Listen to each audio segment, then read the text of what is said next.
Senhor Deus, Pai Celestial, nós estamos agradecidos por nós ainda estarmos aqui na Tua casa. A vida, Senhor, tem um começar e tem um terminar. E nós não sabemos, Pai, quando isto ocorrerá.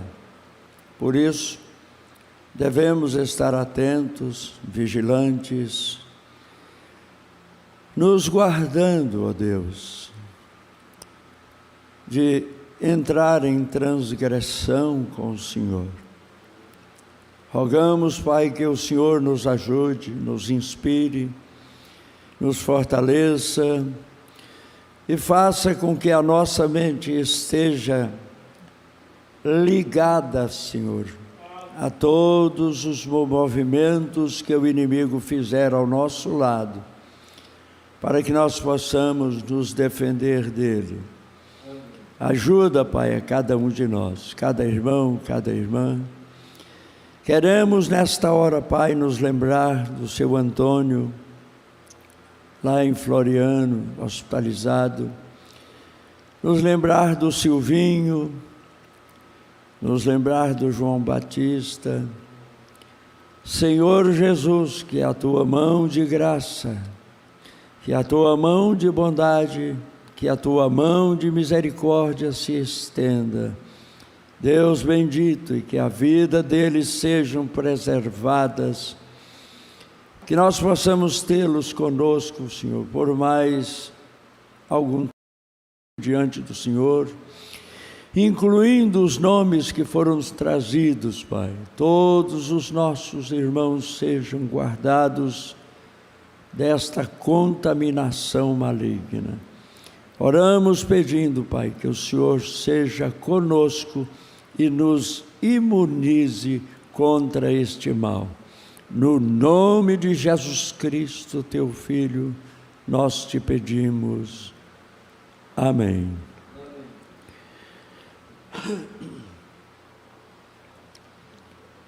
Amém. Bom dia com Jesus. Amém.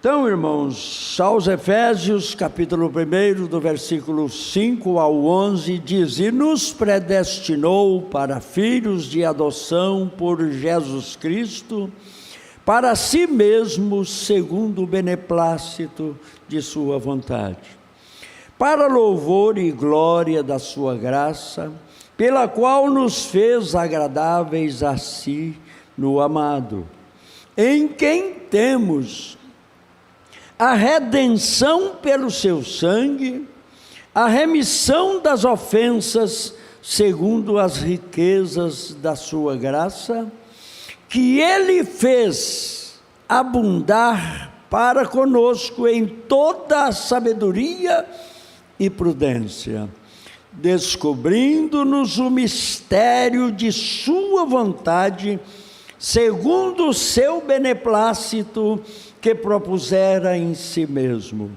de tornar a congregar em Cristo todas as coisas, na dispensação da plenitude dos tempos, tanto as que estão nos céus, como as que estão na terra.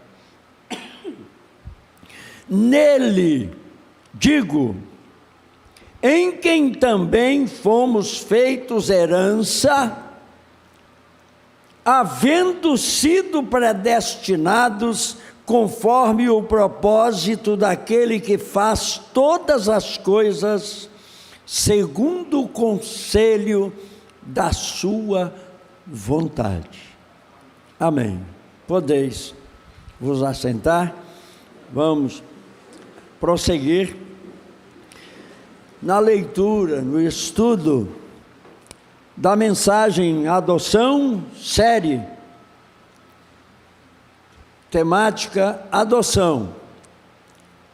Título, mensagem número 3, que na verdade é a número 4, né?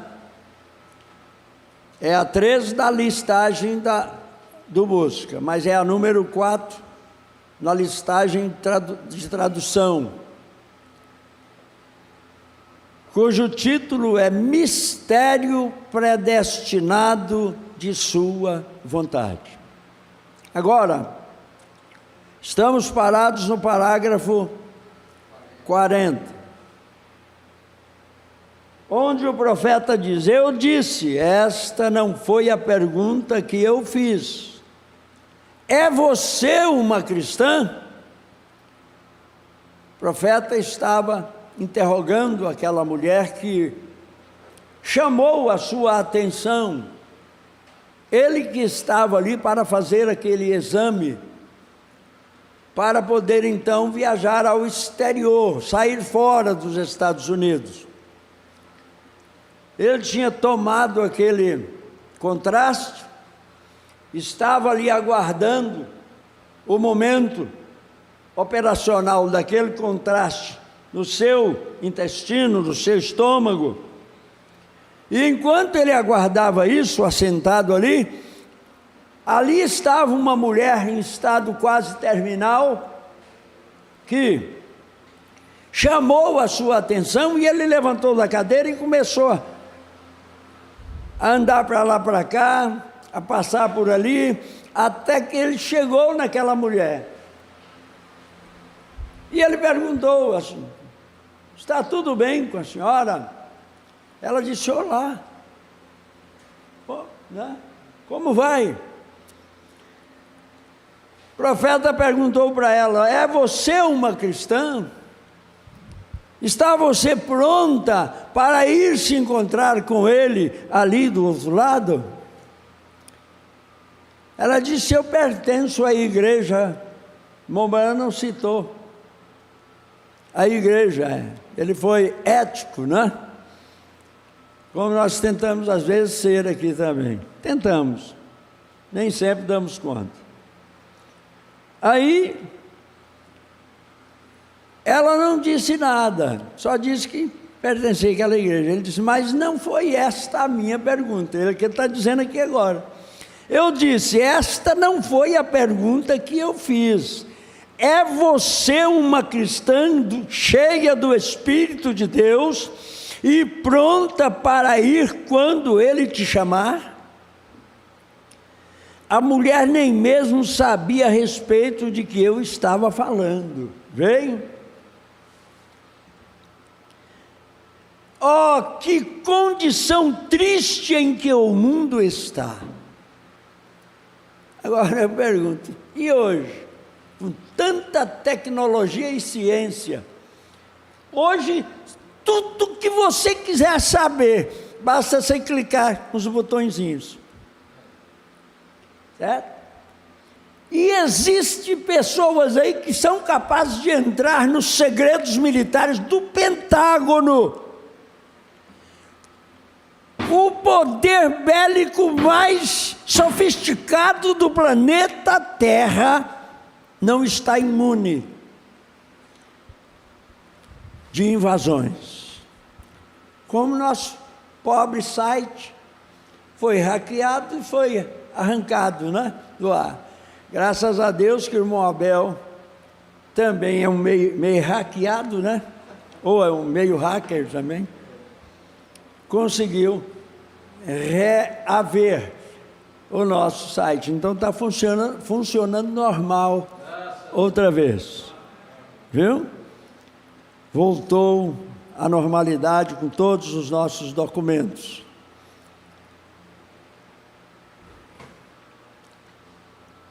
Então o mundo está nesse estado. Oh, que condição triste em que o mundo está. Todo mundo sabe tudo, mas ninguém sabe nada. Como disse aquele grande filósofo, aquele grande homem, né? Quando ele estava na hora de terminar, ele falou assim: só que agora, tudo o que eu sei é que eu nada sei. Assim está o mundo hoje. Tem ciência teológica para tudo que você pensar. eles são capazes de dissecar os pontos e vírgulas de tudo. Mas aonde Deus está? Eles não sabem. Mas eu sei. Você sabe. Amém? A Bíblia está dizendo. Porque é 2 Coríntios 5,19. Porque Deus estava em Cristo reconciliando consigo o mundo, não lhes imputando seus pecados, e pôs em nós a palavra da reconciliação. Agora, Deus estava em Cristo. Estava. É a expressão que a Bíblia está dizendo. Estava em Cristo. Certo? Agora não está mais. Aonde é que Ele está agora? Em mim, em você, em nós. Porque aquele Cristo que estava em Jesus, o homem, o qual ainda está de pé ali no propiciatório, aquele Cristo, através daquele homem, santificou esse corpo chamado igreja e colocou-o ali como um marco de vitória. Amém. Amém. Ele está ali agora. O cordeiro sangrando.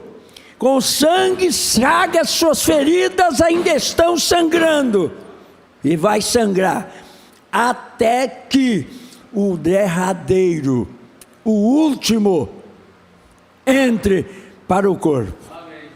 Assim, quando isso acontecer, então, aleluia. Ele agora não é mais o cordeiro. Ele agora é o leão. E o leão pega esse corpo aqui e leva para ali. E o exercício do leão vai ser nesse corpo. Estão entendendo? Não sabeis vós que os santos, o que os hão de julgar, quem? O mundo. Então, Ele está vindo para isso.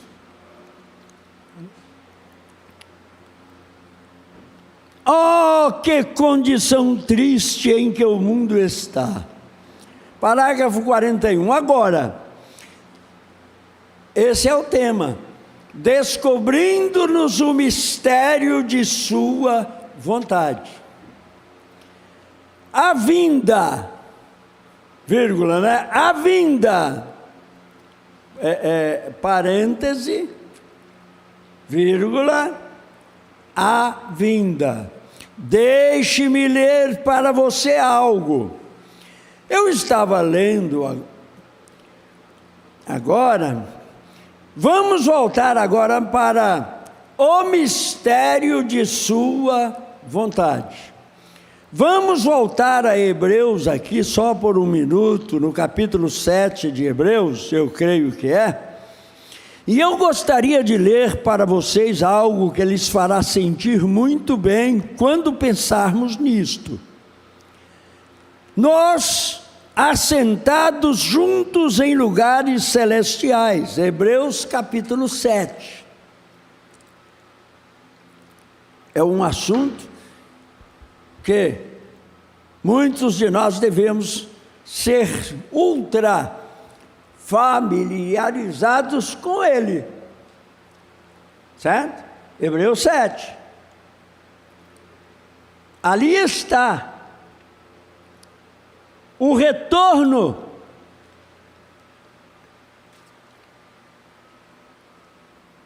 daquele primeiro pacto que apontava para o segundo. certo? Que estava ali. O primeiro testamento. Gênesis 14 estava dentro do primeiro pacto, né? Do primeiro testamento. E ali em Gênesis 14, Deus mostrou como seria o segundo testamento. Em qual testamento nós estamos? Hein? No segundo, o novo. O novo. O velho. Porque se alguém está em Cristo, nova criatura é. As coisas velhas já passaram, tudo se fez novo. Nós estamos aqui. Então, Hebreus 7.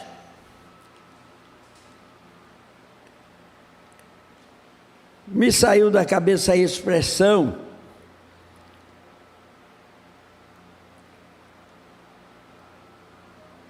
Nos isenta do sacerdócio levítico. Prestem atenção. O sacerdócio levítico, deixa eu ir lendo aqui, que na hora que chegar nisso aqui, eu concluo esse pensamento. Por quê? Porque tem denominação aí, todos sabem quem é aquela que nunca tirou o véu da cabeça, certo? Nunca tirou. Que prega contra a fidelidade no dízimo e diz que quem recebe ou quem entrega dízimo está roubando de si mesmo, e quem recebe está roubando do povo. Entendeu? Eles são anti-dizimistas e alegam que o dízimo é da lei. Coitados, é aquilo que o irmão Branham acabou de dizer acerca daquela mulher. Certo? E depois ele jogou para o mundo. Este é o estado em que o mundo se encontra agora. Estão entendendo? Então, eu vou chegar a isso aí, porque eles alegam que o dízimo é da lei. Vamos aqui. Vamos em frente. Hebreus 7. Eu gostaria de ler para vocês algo que lhes fará sentir muito bem quando pensarmos nisto. Nós, assentados juntos em lugares celestiais. Hebreus capítulo 7. Porque este Melquisedeque, observe agora, diz o profeta. Olha, irmãos, você tem que aprender a entrar no Espírito para uma escola dominical. O que é uma escola dominical? O que faz uma escola? O que faz uma escola? Qualquer escola. O que é o serviço de uma escola? Ensinar. Ensinar. E o ensinamento, às vezes, se torna cansativo, enjoativo.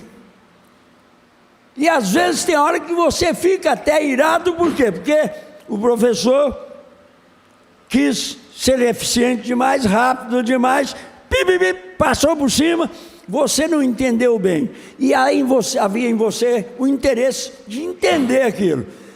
Então, passou por cima, e se você perguntar, às vezes o professor fala: por que você não prestou atenção?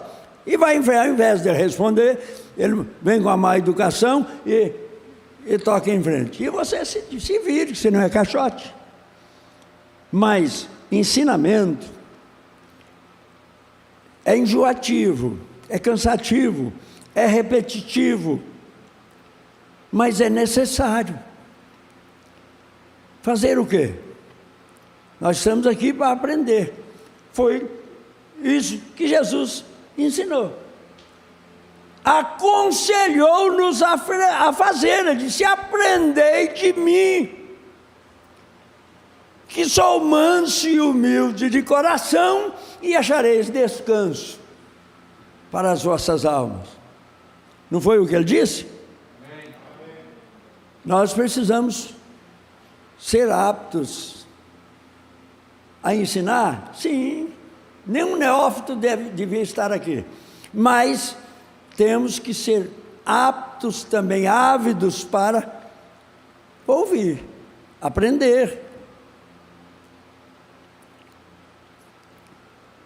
Porque este Melquisedeque, observe agora, que era rei de Salém, sacerdote do Deus Altíssimo. Qual é o mistério agora? Aqui está o mistério, observe isto. Quem é este companheiro que está fazendo, conhecendo o mistério de sua vontade? Este Melquisedeque, estou esperando em todos aqui. Era o profeta também, enjoando o povo. Você está entendendo? Ora, era ele desejando que o povo conhecesse a trajetória do seu curso, do seu caminho, para que não corressem ou incorressem no risco de se perder no trânsito da coisa, não é? Estou esperando em todos aqui. Continuem procurando na Bíblia. Hebreus, o capítulo 7. Paulo falando, o mesmo homem de Gálatas. O mesmo Paulo que escreveu Hebreus, já havia escrevido aos Gálatas, já havia escrevido aos Efésios, aos Coríntios, aos Romanos, e iria continuar escrevendo.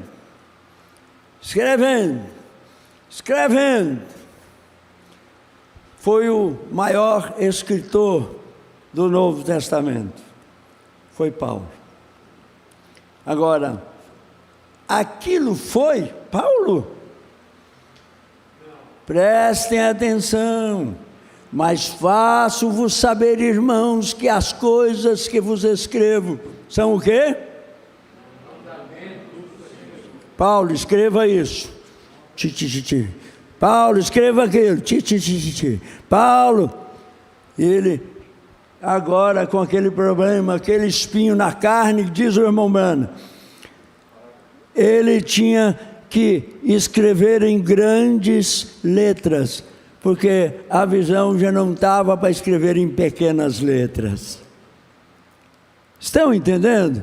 Nós temos que ser ávidos a ver isto.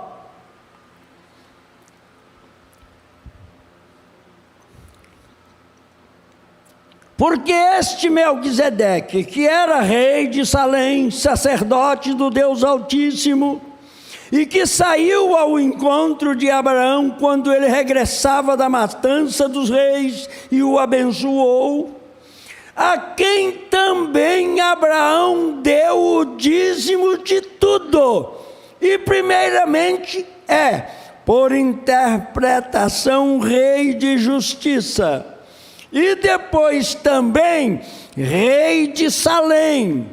Quem é este companheiro que é rei de paz? Quem é esse companheiro? Sem pai, sem mãe, sem genealogia, não tendo princípio de dias, nem fim de vida. Quem era este homem? Quem era ele? Ele nunca teve pai, ele nunca teve mãe, ele nunca teve princípio, ou nunca terá um tempo quando ele morrerá. ele encontrou o Abraão vindo da matança dos reis, o que estava ele fazendo? Ele desceu para apanhar Ló, seu irmão perdido. Temos que prestar atenção nesses detalhes. O que Abraão veio ali fazer? Veio para apanhar seu irmão perdido. Quem era seu irmão perdido? Era Ló, que consanguineamente falando era seu sobrinho. Era filho de seu irmão.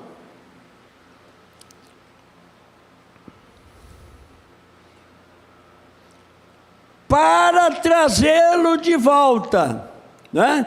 Ele desceu para apanhar Ló, seu irmão perdido, para trazê-lo de volta. E ele matou os reis, os quais aqueles reis haviam matado, eu creio. Entendeu? Essa expressão aqui, por exemplo.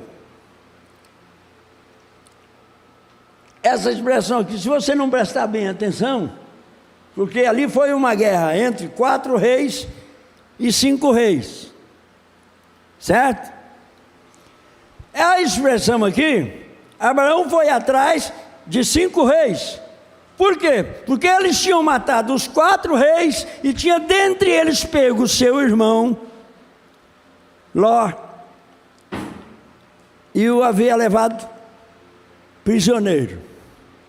E os prisioneiros naquela época, poucos sobravam. Certo? E Abraão se preocupou com seu sobrinho e armou os seus caseiros. Agora pense você, Abraão com 300 e poucos também, mas nele estava aquele mesmo espírito que esteve sobre Gideão. Estão entendendo? Armou aqueles homens com metralhadoras, bombas atômicas, foi? Hã? Não, eles é que eram as bombas atômicas. Esse que é o problema. Facão velho, foice, enxada, machado. Hã? Eu creio que tinha gente ali que não tinha nem um facão, era no canivete mesmo. O outro pegou um pedaço de pau velho, um pedaço de osso, uma canela de jumento, sem dúvida por ali, e falou: eu vou lá, eu estou com Abraão. Agora, eles eram apenas soldados de Abraão. E agora, aqueles que são filhos? Hein? Pense nisto. Veja. E ele matou os reis, os quais aqueles reis haviam matado. Agora, Abraão não pegou os reis que aqueles reis haviam matado. Ele pegou aqueles reis que mataram os 4 reis. Vocês estão entendendo? Então, às vezes, você tem que estar andando lá na Escritura. Por quê? Porque o pregador comete distorções. Ele inverte, às vezes, os polos da coisa. Por quê? Porque ele ainda é humano. Entendeu? Mas Abraão armou os seus servos e foram após eles, ou após ele, que estava se referindo a Ló, certo? Não falou no plural. Após ele, separava-se à noite, vê quando ele virá, durante a noite. Irmão, nós trabalharemos nas trevas agora. A única luz que temos é a luz do Evangelho. Então, aí você diz assim, então o irmão Branham conflitou a coisa, porque o irmão Branham diz numa mensagem que ele virá de manhã. Agora está dizendo aqui que ele está vindo à noite. Preste atenção, quando ele falou desta noite, eram as trevas espirituais que estariam no tempo da tarde, escurecendo tudo. Mas quando isso estivesse acontecendo, Amém. Deus enviaria uma luz outra vez. Aleluia. Nós temos que nos lembrar que enquanto as trevas acometiam o Egito, na casa daqueles que eram descendentes de Abraão, havia luz. Amém. Nós não estamos em trevas. Por quê? Porque o sol do Evangelho raiou. Amém. É esta a verdade que nós estamos diante dela. Se nós não vermos isto, não estamos fazendo nada aqui. Comamos e bebamos, porque amanhã, o quê? Morreremos. Prestem atenção. E em seu caminho de volta, depois que a batalha havia terminado, voltemos a Gênesis 14, só um momento, para obtermos a história mais clara. Vamos voltar aqui em Gênesis, eu creio que é o 14, Gênesis 14, sim. Vamos tomar Gênesis 14, 18. Vamos começar um pouquinho antes disso. Vamos começar, sim, o verso 18. Gênesis 14, 18. E Melquisedeque, agora, este é Abraão retornando agora da matança dos reis, voltando no seu caminho de volta, trazendo de volta Ló, todas as pessoas que eles haviam tirado fora, todas.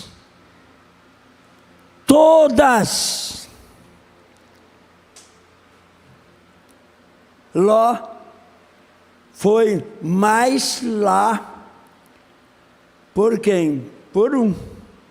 Mas junto com esse um, quantos beneficiários? Irmãos, pense você. Quantos beneficiários existem no mundo por causa de você? Você acha que a chuva cai sobre justos e injustos? Não tem nenhum sentido. Por que a chuva está caindo sobre eles também? Você é culpado disso. Você está entendendo? Você é culpado disso. Graças a Deus por essa culpa, ou não? Amém. Vamos dizer juntos? Amém? Amém. Vamos dizer então, obrigado, Senhor. Obrigado, Senhor. Por quê? Porque você é culpado destas bênçãos estar caindo lá. Continuem caindo bênçãos. É o que nós temos que desejar, não é? Aí o profeta muda de personagem um pouquinho aqui, ó. Ele termina aqui, né? Trouxe Ló de volta, né? Buscou eles lá fora. Ele trouxe junto com Ló todos aqueles que aqueles 5 reis haviam levado, e chegando ali devolveu todos eles aquele domínio, aquele reino. Ele só saiu com os seus. Aí mudou o caso. Houve uma salvação ali e uma eleição aqui. Estão entendendo? Eu estou inferindo. Houve uma salvação ali e houve o quê? Uma eleição aqui, uma noiva aqui, uma igreja aqui, eleita segundo a eleição da graça. O justo Ló continuou lá, no mesmo lugar, não saiu. Tudo isto são sombras. Tudo isto são sombras. Você não tira o justo lá de Sodoma, mas você salva ele lá em Sodoma. É isso que nós estamos trabalhando, fazendo. Você pensa que nós estamos só buscando eleitos aqui? Nós estamos salvando Lós por todo lado. Você está entendendo? Tem Lós por aí. Agora, o que você prefere? Não, se eu não estiver na noiva, eu não quero mais nada. Salvação comum eu não quero. Hã? Hein? Meu Deus, tem misericórdia de mim. Se eu não for um eleito, pelo menos, Senhor Jesus, meu Pai do céu, nós temos que ser felizes então, agradecidos a Deus. Amém. Aí o irmão Branandém no 45 ele diz, como Davi, o qual foi, o que Davi fez?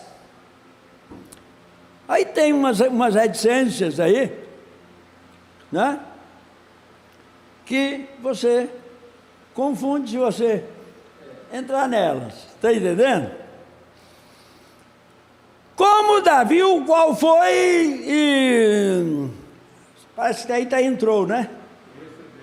Recebeu o quê? Presta atenção. Como Davi, o qual foi, o que Davi fez? Tomou a pequena funda, saiu e arrancou o seu pequeno cordeiro da boca do leão. Foi o que Abraão fez. Está entendendo?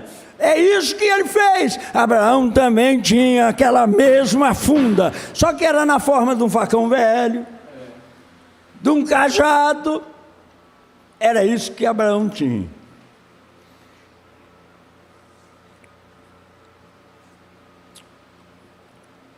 Pense em uma funda indo atrás de um cordeiro. Quem no mundo poderia fazer aquilo? Diga-me qual homem aqui que faria isso? Levante sua mão, olha só. O irmão Branham também, de vez em quando. Quem quer ir para o inferno, diga amém. Estão entendendo? Às vezes você brinca aqui, aí diz assim, mas isso é um sacrilégio? Para que isso? Agora preste atenção aqui no que o irmão Branham fez aqui. Vamos prestar atenção? Quem no mundo poderia fazer aquilo? Diga-me, aqui, qual homem aqui que faria isso? Levante sua mão. Eu lhe diria imediatamente que você está errado. Vocês não viram eu levantando a minha mão ou a minha. Não. Eu não iria atrás dele com uma 36. O que é uma 36? Do lado dos homens aí. Mãe, você é analfabeto nisso aí. Que história é essa? Onde você aprendeu isso? 36. Presta atenção. Espingardas e seus calibres. A espingarda mais fina que existe é a 40. Só que ela engrossa diminuindo. Certo? Depois da 40 vem a 36. É a segunda série de calibres de espingardas chumbeiras. Aí vem a 36. O profeta está dizendo aqui que Davi foi com uma funda. O que é uma funda? É dois pedaços de cordão com uma iapa de couro, ou um pedacinho de couro, que chama-se iapa. E naquela iapa põe uma pedra e pega aqueles dois cordões e prende um bem prendido e o outro fica meio prendido. E rodopia aquilo, vai, e solta um lado daqueles cordões. E a pedra, vai. Davi foi encarar um leão, que o irmão Branham não ia, eu também não, encará-lo com uma 36, que é o segundo calibre de espingarda, do fino para o mais grosso calibre. O mais fino é 40 e o mais grosso é 12. De 4 em 4. Então, 40, 36, 32, 28, 24, 20, 24, 16, não, 24, 20, 16 e 12. Esses são os calibres de arma. Com uma 12 eu encararia um leão, não tinha problema. Uma 12. Por quê? Porque se eu não conseguisse matá-lo, pelo menos cegar, eu cegava. Porque mandaria 200 gramas de chumbo na cara dele. Aí você tem que encostar a garupa numa árvore boa para você puxar o gatilho. Pim, pim, pim, pim, pim. E às vezes vem 12, até de 8 tiros. Certo? 8 tiros de 12. Semi-automática, não é automática, mas você vai fazendo só assim, ó, pam, pam, pam, pam, pam, pam, pam, sai tudo. Eu ainda tremeria as bases para encarar o cabeludo. Para encarar aquele boy cabeludo, viu?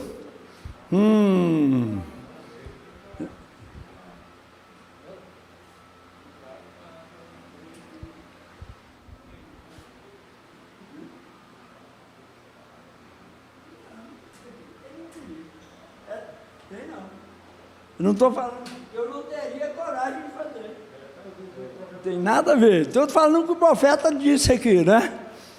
Então, senão vamos pensar que é um mestre de armas. É um perigoso, um terrorista. Não. Aqui, isso aí é milico.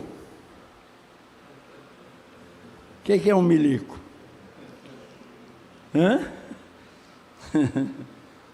Não tem, isso aí não tem nada a ver com nenhum perigo, não. Tem perigo nenhum. Nós não estamos aqui, não somos terroristas. Estamos falando de algo que eu conheço. Eu vivi um tempo quando isso era livre. Você entrava em qualquer boteco, em qualquer armazém, comprava 1 quilo de pólvora, comprava um tambor de pólvora, comprava 1 tonelada de chumbo, comprava espoleta, comprava tudo. A bucha nós fazíamos de taboca, lá no mato. Raspava uma taboca o dia inteirinho para fazer bucha de espingarda. E nós íamos para o mato e mateiro vinha, porcão vinha, caititu vinha, paca vinha. Era livre. Hoje não. Hoje já é diferente. Certo? Se tornou propriedade, agora é do governo. Daqui uns dias, para você beber uma água ou tirar um copo d'água lá no riacho, se você não tiver um documento que comprova que você é contribuinte para aquilo, você não vai poder. Já estão querendo fazer. Tributar o uso das vertentes, dos rios. Estão entendendo? Esse é o mundo no qual nós vivemos. Estava vendo um comentário hoje, mandaram para mim pequeno, falando sobre os impostos. O cara foi lá na bomba e encostou lá R$204 e uns trocados de combustível. Ele foi lá baixar os impostos municipais, estaduais e federais. Deu quase R$95 em 204 de impostos. Você pensa que você não paga imposto? Não, eu sou um pobretão, eu não pago imposto de jeito nenhum. Cada quilinho de arroz que você vai lá comprar, você está pagando a metade de impostos. Cada quilinho de arroz que aquele armazém vendeu, ele está pagando impostos, do mesmo tanto que você está. Está ok? Só quem não ganha dinheiro quase é o pobre do produtor que trabalhou. Esse aí, coitadinho. Certo? Agora, sai lá do produtor, de graça quase. Zero quase, negativo quase. Aí vem o primeiro atravessador. Do primeiro vai para o segundo. Do segundo vai para o terceiro. Do terceiro às vezes vai para o quarto, quinto. Vai para os quintos. Estão entendendo? Quando chega em você, você está sustentando família demais. Então eu não vou fazer isso. Eu agora vou plantar meu arroz, comer o arroz que eu planto, blá, blá, blá, blá, blá, blá. Mas você, para poder plantar o arroz, tem que comprar uma máquina. Para plantar o arroz, você tem que comprar uma enxada. Você, para plantar o arroz, tem que comprar uma máquina, uma plantadeira. E assim vai. Todo jeito nós pagamos. E nós temos que fazê-lo. Por quê? Porque está na Constituição. Você tem direitos e deveres. Só que não podia ser tão pesado assim. Tinha que ser mais leve um pouquinho. Né? Nós precisamos de ser fiéis, ser pagadores de impostos. ICMS, ISS, PIS, COFINS, certo? E etc.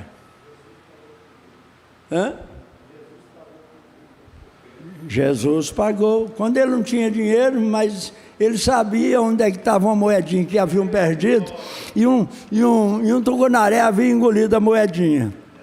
Vai lá, lança o anzol. Ora, ele sabia até isso. E ele podia fazer que aquele tucunaré fosse lá naquele anzolinho. E tem mais um, se não tivesse um anzolinho, ele dava uma fadiga lá dentro, voava de fora. Ora, aquele barco lá, segundo a história, né? Muito embora, na verdade, Pedro lançou a rede.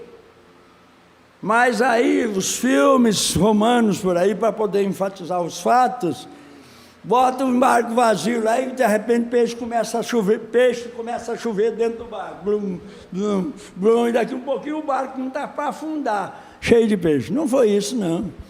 Lançai a rede. Trabalhem. Você quer comer? Trabalhe. Vai trabalhar, preguiçoso. Então, é assim. Nós não podemos nos furtar do trabalho. Todos nós temos que trabalhar, todos nós temos que pagar impostos. O governo quer trabalhar, mas não tem dinheiro. Por quê? Roubaram tudo. E agora? Quebrou o país. E agora? Vamos ganhar outro. Nós não podemos é ficar parados, chegar ao desânimo e dizer, eu não vou fazer mais nada. Então, costure a beiceira. Costure, porque se você ficar com ela descosturada, você vai ter que comer, beber, você vai ter que fazer aqui, ali, acolá, e você vai pagar imposto. Você entrou no ônibus, pagou a passagem, a metade é imposto. Não tem como. Mas eu tenho a minha bicicleta. Custou dinheiro, você pagou imposto. Tá? Tem que pagar, não tem como não fazer. Nós temos uma nação para sustentar. É claro, dentro dessa nação tem honestos e desonestos. E os desonestos vão às vezes, se nutrir melhor dela do que aquele honesto. Nós temos que ser capazes de ver tudo isso. Agora vamos em frente. Davi, então,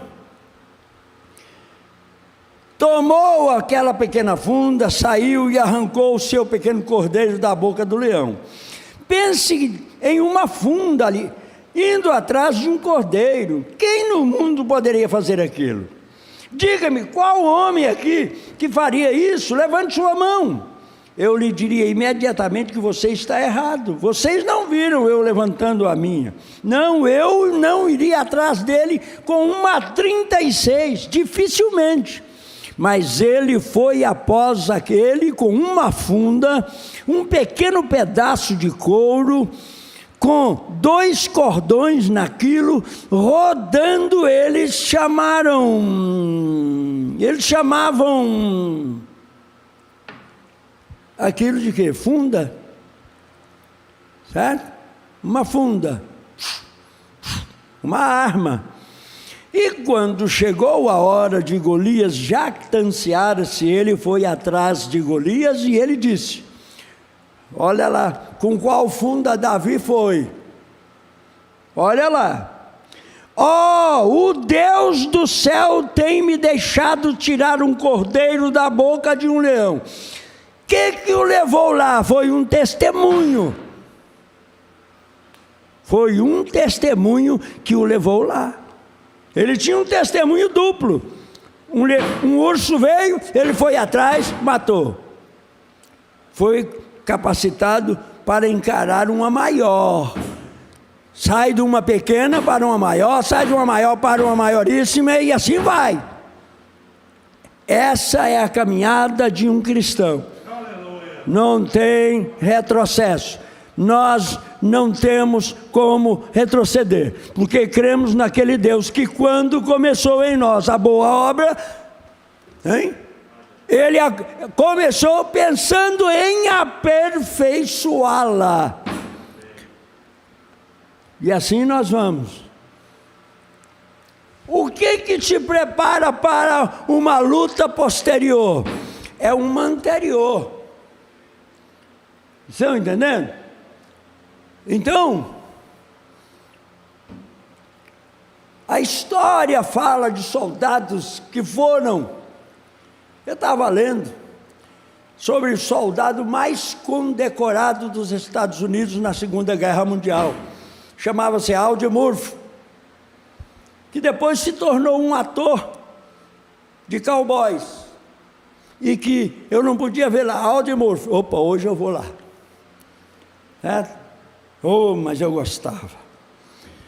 Ele foi o homem, o mais condecorado soldado da Segunda Guerra Mundial no exército americano. E depois, coitado, morreu num desastre de avião irrelevante. Ou irrelevante, não é irrelevante mesmo. Entendeu?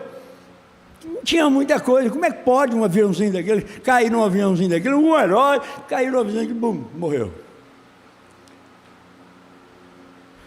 É isso que a vida tem.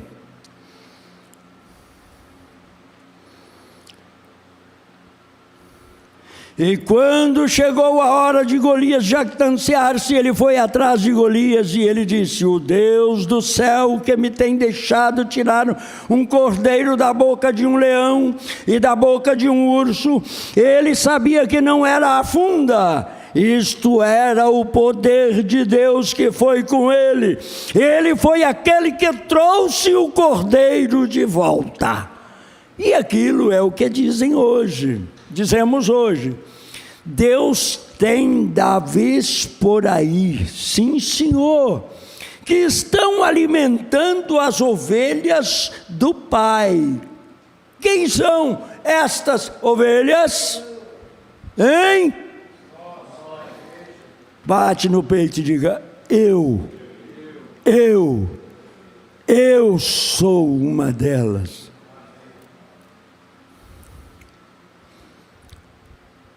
E de vez em quando um tumor virá, ou um câncer virá, ou algo, e isto escapa das mãos dos médicos, deixando-os esgotados. Aquilo não faz com que aquele Davi pare. Ele irá após aquele companheiro com uma pequena funda. Tudo que pedirdes em meu nome, isto será dado. Não me importa, os médicos podem sorrir e todos podem criticar dele, ele irá atrás dele de qualquer forma, trazendo aquela ovelha de volta ao aprisco. Sim, Senhor, Filho de Deus, e tire a sua mão deles. Deu um nocaute neste leão. Então o leão levantou e ele o agarrou pela barba e o matou.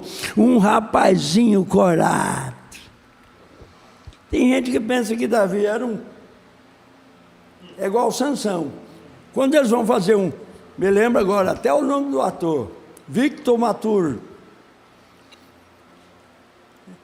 Entra lá, Davi e Golias, ou melhor, Sansão e Dalila, Victor Matur. Por quê? Era um grandão, fortão. Não. O irmão Brando disse que ele era esquelético. Parecia até, certo? Meio reticente. Não era o homão, era o Deusão. Deus não tem isso como sacrilégio. Quando eu digo era um Deusão, estou falando, era um Deus grande e todo poderoso. Amém? Que estava naquela carcassinha. E tem mais uma, com uma queixada fresca de jumenta na mão. E aquela queixada fresca derretia o capacete daqueles soldados ao meio. Bum!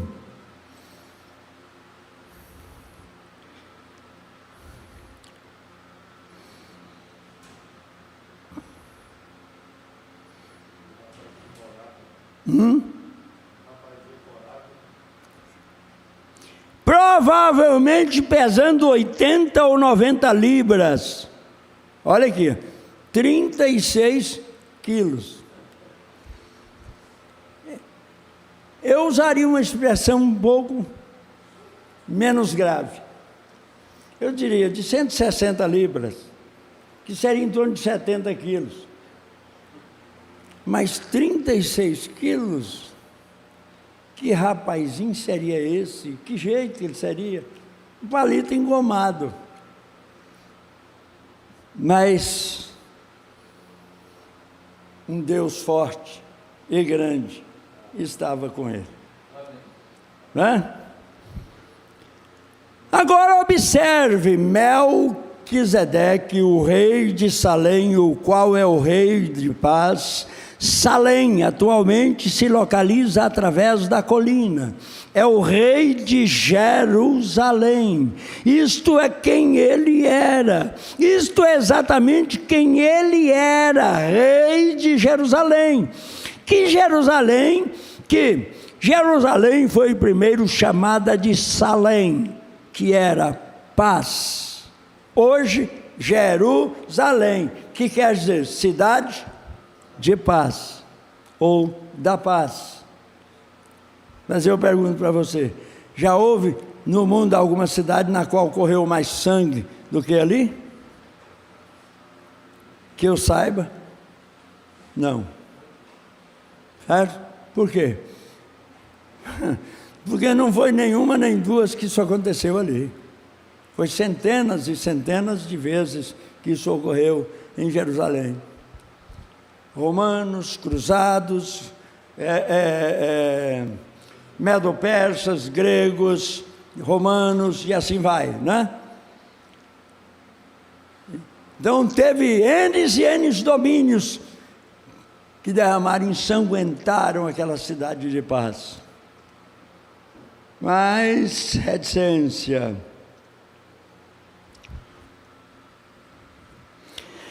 Ele era o rei de Jerusalém, ele era o rei de justiça, o rei de paz, o rei de Salém. Ele não tinha pai, ele não tinha mãe, ele não teve princípio de dias, ele não teve fim de vida, ele não tinha nenhuma genealogia. Quem é este companheiro? Observe-o. Depois que a batalha havia terminado, depois que a vitória havia sido ganha, observe o que ele disse. E Melquisedeque, verso 18, no capítulo 14 de Gênesis. Isso é escola dominical. E Melquisedeque, rei de Salém, trouxe pão e vinho, e era este sacerdote do Deus Altíssimo. Pão e vinho. O que ele estava fazendo ali com Abraão? Ministrando a santa comunhão, a santa ceia para ele. Hein? É isso? Pouca coisa?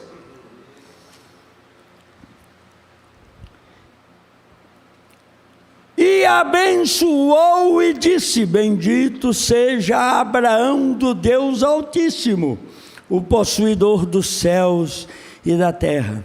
E bendito seja o Deus Altíssimo que entregou os teus inimigos nas tuas mãos. O que Abraão fez em gratidão? E deu-lhe o dízimo de tudo. O dízimo e promessa.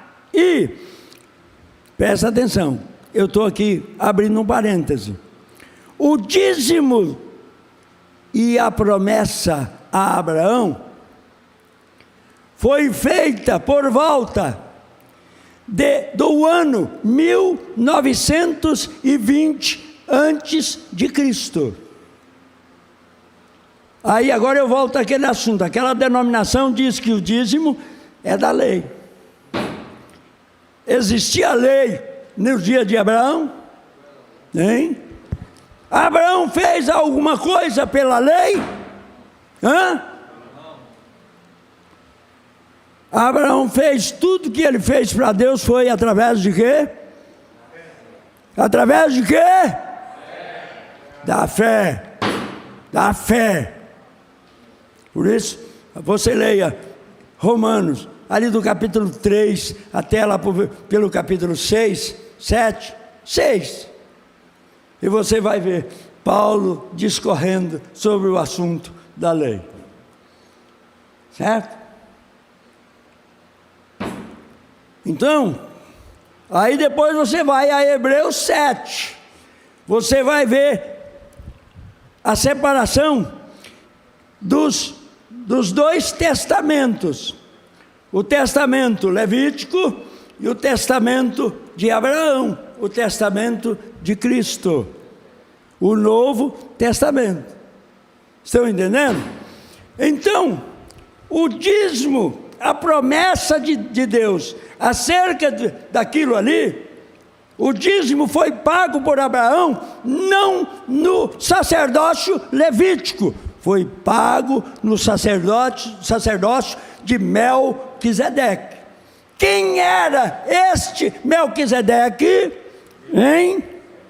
Era aquele que um dia viria. Lá era teofânico, aqui era literal. Estão entendendo? Quem é este Melquisedeque? Não tinha pai, não tinha mãe, não tinha genealogia, não teve princípio de dias, não terá fim de vida. Quem era esse? E um dia aquele Deus se fez um de nós. E quando ele se fez, agora sim, ele tinha princípio. Ele tinha pai, ele tinha mãe, ele tinha genealogia. Estão entendendo? Por que tinha que acontecer isso? Porque essa geração inferior, de baixo, tinha que se encontrar com aquela geração superior, lá de cima. E para fazer esta ligação, ele teve que ser um de nós. Ele era ele e se tornou um de nós para que então pudesse. Amém? Agora você pode dizer como Paulo disse: agora não vivo mais eu. Vamos dizer juntos?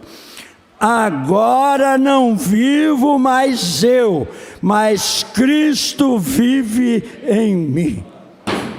Estamos aí. Adoção. É isso que é a adoção. É Cristo em vós, esperança da glória. É isso que nós temos que não esquecer. Presta atenção. E deu-lhe o dízimo de tudo. Isso aconteceu em 1920 antes de Cristo. 1920. Essa Bíblia aqui é uma Bíblia cronométrica.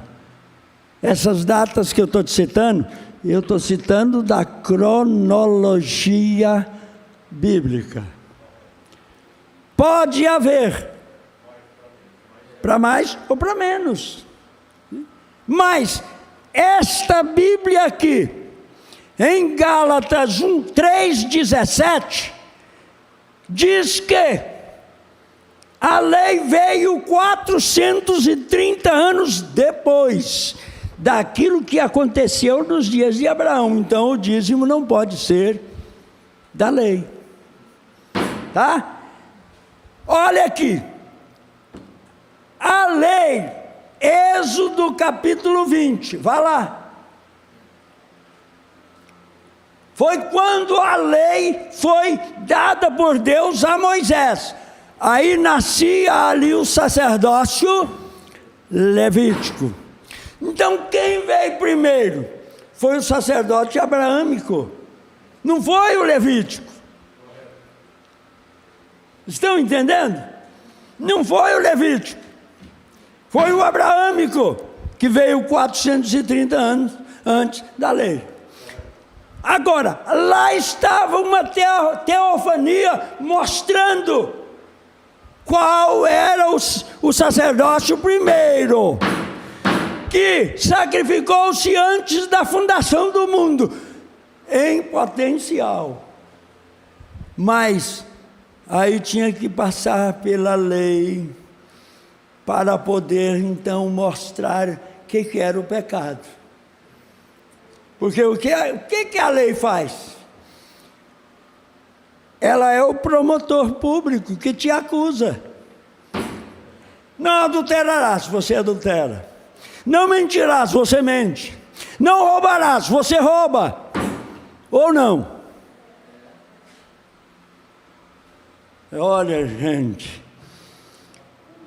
esse sacerdócio abraâmico passou por este processo, mas ele foi restaurado outra vez. Aí está Hebreus 7. Estão entendendo?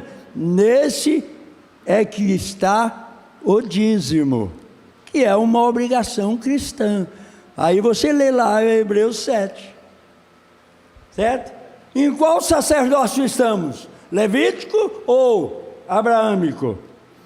Hein? Abraâmico, segundo a ordem de Melquisedeque. Qual foi a ordem dele? Esse foi o processo levítico, depois retorno abraâmico, e nele estamos agora.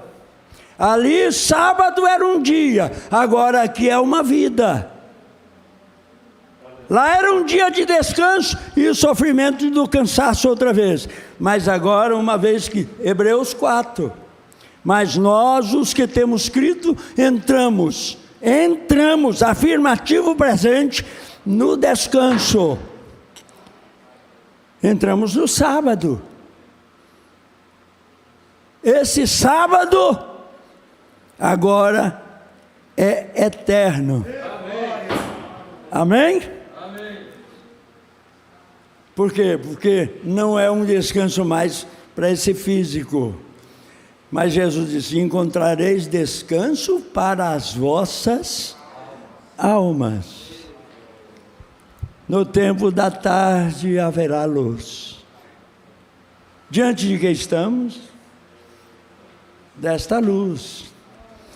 Oh, irmãos, o profeta diz, vamos ler um pouco mais adiante, Gálatas, isso aí está em Gálatas 3,17, certo?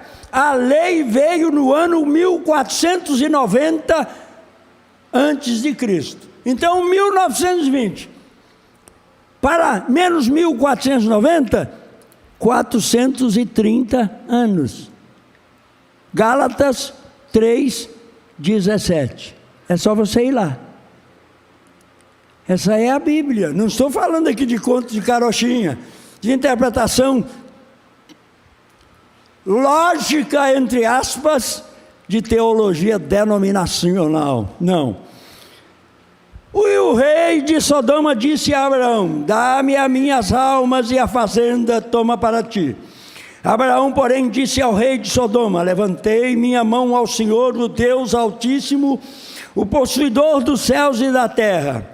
Observem como abreviou aquilo, como ele lhe deu isto, que desde um fio até a correia de um sapato não tomarei coisa alguma de tudo que é teu, para que não digas, eu enriqueci a Abraão, salvo tão somente o que os mancebos comeram. Observe este Melquisedeque, logo que ele encontrou com Abraão, vindo da matança dos reis, o mistério de Deus agora revelado. Preste atenção, quem era ele? Reticência, ninguém menos do que reticência. Vamos em frente. Eles não podem encontrar nenhuma história dele, porque ele não tinha nenhum pai, ele não tinha nenhuma mãe, ele não teve nenhuma vez nenhum princípio, ele nenhuma vez morreu, então seja quem ele for, continua vivo. Ele nunca teve nenhum princípio, então ele não poderia ser ninguém a não ser Elá, Elohim, existente de si mesmo, habitando em si mesmo, o Deus Todo-Poderoso. Esse é o mistério, certo? Segundo, o mistério da sua piedade. É isso aí, esse é o mistério. Quem era ele?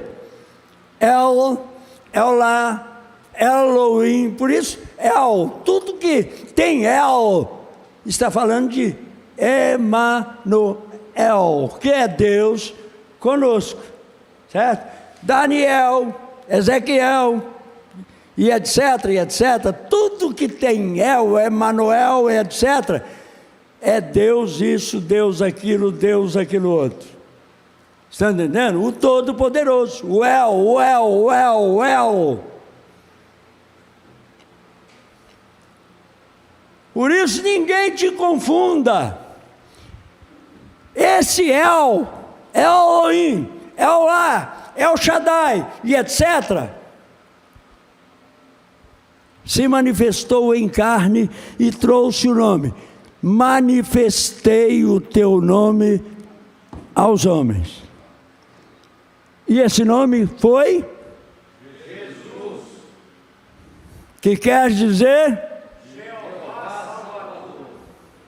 Pronto, então você não está mais em trevas, as trevas da tarde não estão sobre você. Por quê? Porque no tempo da tarde é uma promessa dele, haverá luz. É assim que estamos. Jesus tinha um pai, Jesus tinha uma mãe, Jesus tinha um princípio de dias, Jesus teve um fim de vida terrena, porém este homem não tinha pai nem mãe, amém, nem pai nem mãe. Jesus tinha ambos, pai e mãe. Este homem não tinha pai nem mãe, amém. E o que fez ele? E o que fez ele, depois que a batalha havia terminado, depois que Abraão havia tomado sua posição? O que Deus está pedindo de nós? Posição. Posicionamento. Depois que a igreja toma a sua posição, somos chamados para a adoção de filhos, através do Espírito Santo. Esse é o mistério de sua vontade. Estão entendendo? Bom, nós vinha falando sobre mistério. Mistério predestinado de sua vontade. E quando cada homem toma a sua posição, o que Deus lhe tem chamado para fazer, se põe de pé no fim do caminho, indo atrás dos perdidos. Primeiro, Paulo tira todo o pânico disto e diz: agora, se você é chamado, se você não está simplesmente com a mente manufaturada com algum tipo de teologia, se você é realmente nascido do Espírito, então Deus te predestinou antes da fundação do mundo, colocou o seu nome no livro da vida do Cordeiro, e agora nos juntamos para assentarmos em lugares celestiais em Cristo Jesus. Um povo santo, uma nação santa, um povo peculiar, um sacerdócio real, oferecendo sacrifícios espirituais para Deus, isto é, os frutos de nossos lábios, dando louvores ao seu nome. Amém? Vamos dizer juntos: bendito seja o nome do Senhor. As pessoas vêm e dizem: aquelas pessoas são loucas. É o que dizem de você. Lógico que são. A sabedoria de Deus é loucura para o homem. A sabedoria do homem é loucura para Deus. Elas são contrárias uma da outra. Mas uma verdadeira igreja, cheia do Espírito Santo, ou cheia do Espírito, cheia do poder de Deus, assentados juntos em lugares celestiais, oferecendo sacrifícios espirituais, louvores a Deus, o Espírito Santo movendo no meio deles, discernindo o pecado e chamando fora as coisas que estão no meio deles e que são erradas, endireitando e fazendo com que isto fique completamente no nível. Por quê? Sempre na presença de Deus há um sacrifício sangrento. Aí então eu volto. Ele veio, foi, né? Aquele corpo ficou lá. É o Cordeiro, é aquilo que a voz falou para João, que João apressadamente virou para ver. Só que quando João virou para ver, ele demorou tanto na velocidade de Deus, que quando ele virou já não era mais o Cordeiro, já era o leão. E agora? Hein? É porque aquele Cordeiro, aquele corpo já havia sido tirado, e agora ele voltou no corpo de um leão, que significa rei, rei, rei, rei dos reis e... Amém, está chegando.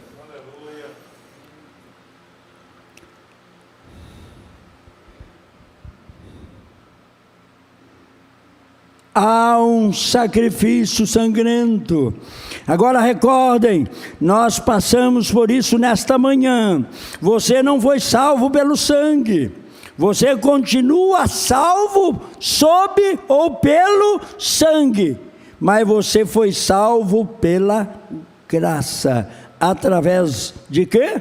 Da fé. Crendo nisso, Deus bateu em seu coração, porque Ele te predestinou. Você olhou para cima e creu nisto, aceitou isso, Agora o sangue faz um pacto pelos seus pecados. Recordem, eu disse, Deus não condena um pecador por pecar. Para começar, ele é um pecador. Ele condena um cristão por pecar, mas o pecador não. Então, porque ele o tem condenado, Cristo tomou nossa condenação. Então não há nenhuma condenação. Romanos 8, 1. Certo? Do lado das irmãs, o que está escrito em Romanos 8, 1? Falem! Tem uma escritura mais batida do que essa? O que está escrito, mulheres? O que está escrito em Romanos 8, 1? Não leia aí, você está desonesta. Estou perguntando. Não tem nenhuma. Nenhuma sabe. Gente, na semana passada eu bati nisso. Romanos 7, Romanos 8. Romanos 7, Romanos 8. Romanos 7, Romanos 8. Romanos 7, Romanos 8. Certo? Mas na próxima reunião você traga um rolo de algodão e toca de um lado do ouvido, tá ok? Que eu quero falar sobre isso para você guardar. E dos homens? Dos homens ali, na congregação ali. Nenhuma condenação há para os que estão em Cristo Jesus. Que mais? Que mais? Mas você leu na Bíblia, não leu? Não?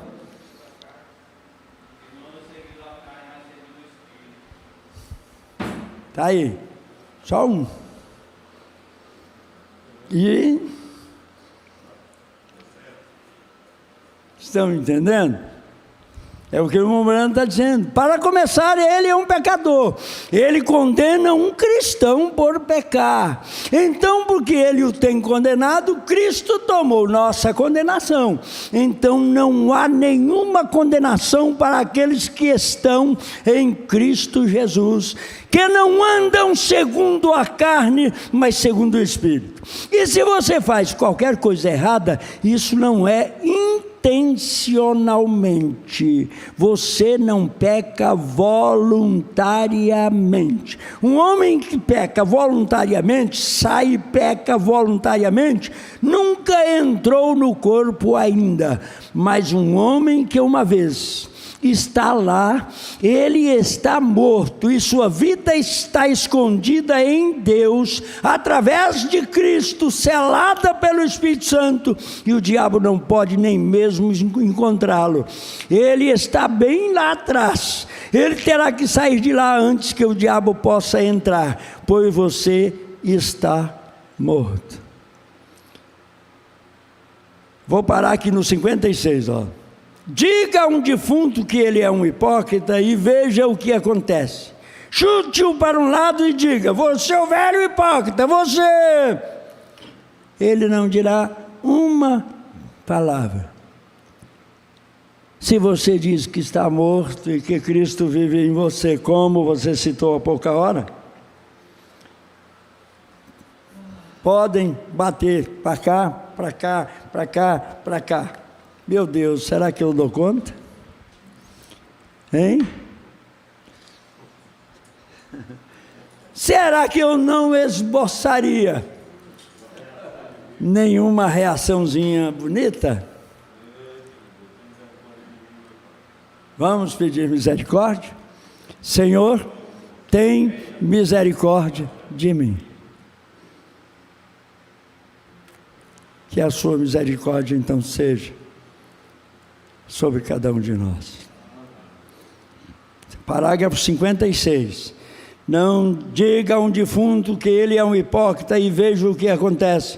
Chute-o para um lado e diga: seu velho hipócrita, você. Ele não dirá uma palavra. E isto é certo, ele simplesmente estará deitado lá, morto. Então nós paramos aqui. Eu comi 5 minutos de vocês, mas para mim valeu a pena.